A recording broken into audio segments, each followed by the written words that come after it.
यह शिव महापुराण की जो शुरुआत हुई,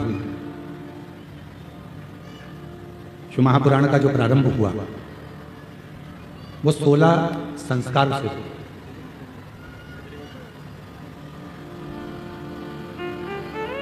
भगवान देवादिदेव महादेव कैलाश पर विराजमान है।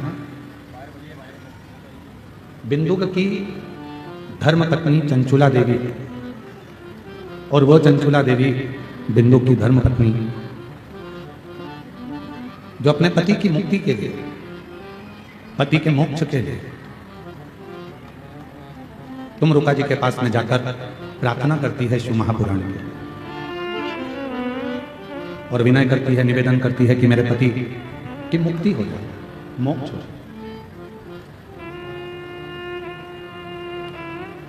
पर तुमरुका जी ने कहा कि कथा तो मैं कह दूंगा, मना नहीं है, पर इसका कोई यजमान तो बने।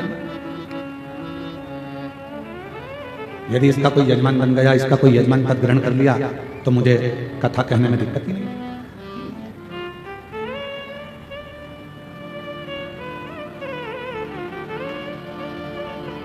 विजय प्रसाद जी तिवारी जी, शिव महापुराण जब आप लेने के लिए आए थे कि हमारे बस्तर क्षेत्र में, दंतेवाड़ा क्षेत्र में शिव महापुराण की कथा होना चाहिए।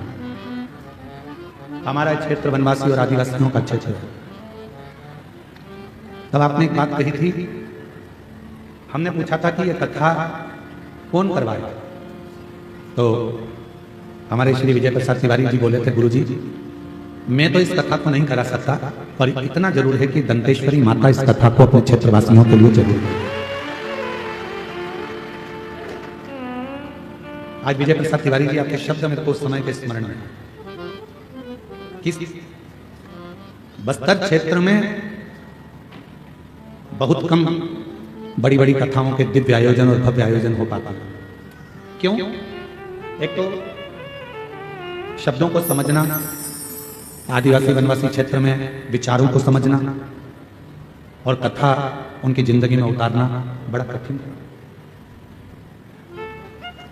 दूसरा, पूरे जंगल क्षेत्र में दूर दूर घर बसे होते हैं, आने जाने का साधन भी इतना नहीं मिल पाता है कि कोई बहुत संख्या में लोग पहुंचे।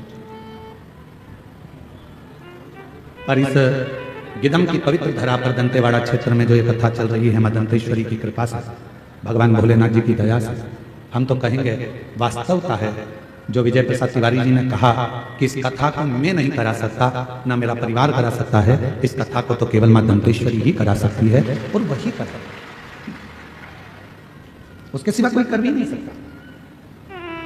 और कृपा की ना होती जो तुम्हारी तो सुनी रे अदालत तुम्हारी, गरीबों के दिल में जगह तुम छुपाते तो किस दिल में होती इबादत तुम्हारी, दया की न होती जो आदत तुम्हारी। अगर मेरे शिव कृपा ना करते, अगर मेरे बाबा करुणा ना करते, अगर मेरे बाबा दया ना करते तो फिर ये कथा होना बहुत मुश्किल।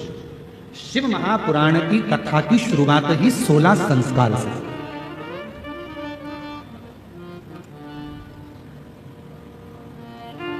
चंचुला देवी कह रही है कि मेरे पति के लिए कथा सुना, यजमान कौन बनेगा?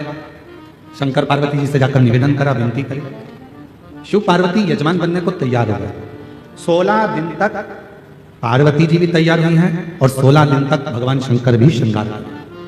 पार्वती जी ने 16 दिन तक जो श्रृंगार करा वो 16 श्रृंगार हुए हैं और भगवान शंकर ने जो 16 दिन तक श्रृंगार करा वो 16 संस्कार हुए हैं। ये कथा की शुरुआत संस्कारों से।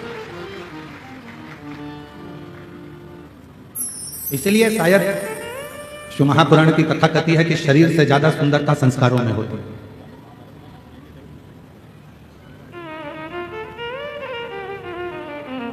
बहुत ऊपर चढ़ना है, बहुत उन्नति की सीढ़ी पर चढ़ना है आपको। एकदम अकड़ कर चढ़ोगे कि झुककर चढ़ोगे? जम के बोलो जरा।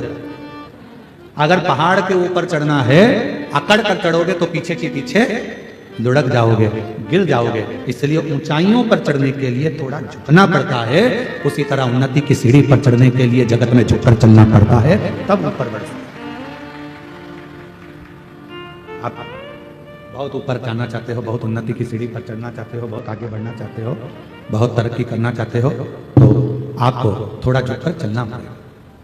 थोड़ा झुककर चलो, नम्रता के साथ चलो, अपने शुद्ध विचारों के साथ चलो, शुद्ध भाव के साथ चलो।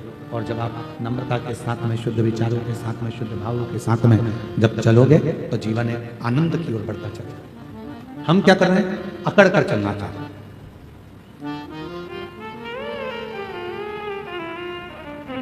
ये जितनी अकड़ की चीजें हैं ना, ये बहुत दर्द देती है।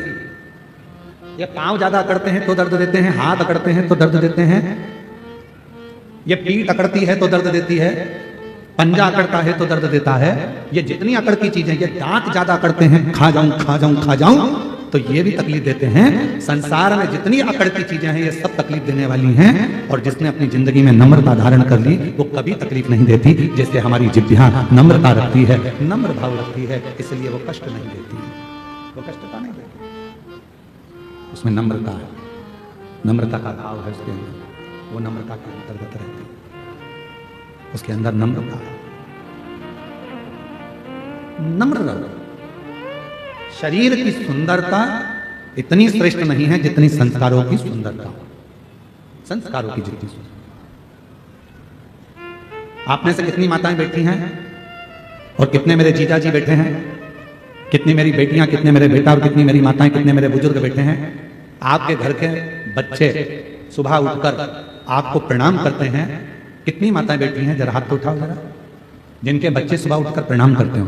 मम्मा प्रणाम, धोख लगाई, प्रणाम किया, नमन किया, उठते से ही हर हर महादेव बोला, जय श्री राम बोला, जय श्री कृष्णा बोला, जय मां दंतेश्वरी बोला, श्री शिवाय नमस्तुभ्यम बोला, कुछ भी बोला। पर सुबह से उठकर अपने माँ बाप को जो प्रणाम करते हैं, कितनी माएं बैठी हैं जिनके बच्चे रोज प्रणाम करते हैं? जरा हाथ उठाओ तो जरा, बहुत कम है, बहुत कम। रखो हाथ नीचे। आज से नियम बनाओ, अपने बच्चों को थोड़ा झुकाना चालू करो। जो बांस, जो बांबू गीला होता है, नम होता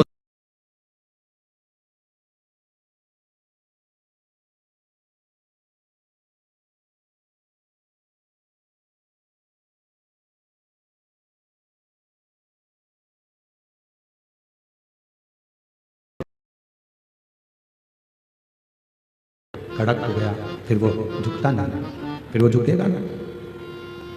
घर के बच्चों को थोड़ा झुकने की आदत डाला। अगर आज बच्चे झुकेंगे तो तुम्हारी जिंदगी भी सवरे। पर इनको झुकाओगे कैसे? डायरेक्ट तुम बोल दोगे कि चलो झुको, तो झुक जाएंगे क्या? अरे बोलो तो जम के। तुमने बोल दिया 1-2 दिन झुक जाएंगे, 2-4 दिन झुक जाएंगे, पर बाकी दिन थोड़ी ना झुकेंगे। शंभू, तुमने डायरेक्ट कर दिया कि झुक जाओ, तो क्या वो झुकेंगे? नहीं। इसके लिए क्या करना पड़ेगा? एक कथा आती है। एक माता पिता ने अपने बच्चे से कहा, सुन आज गुरुजी आएंगे, प्रणाम करना। बच्चे ने कहा, जी मम्मा मैं प्रणाम करूंगा। गुरुजी आ गए। पिताजी ने कहा, चलो गुरुजी को प्रणाम करो। बच्चे ने कहा, नहीं करना। क्यों? तू तो कह रहा था कि मैं गुरुजी को प्रणाम करूंगा, फिर क्यों नहीं करना? मेरे को नहीं करना। पिताजी ने समझाया, बेटा अपने गुरुजी प्रणाम कर, नहीं कर रहा। पिताजी ने 2 थप्पड़ दिए रखकर।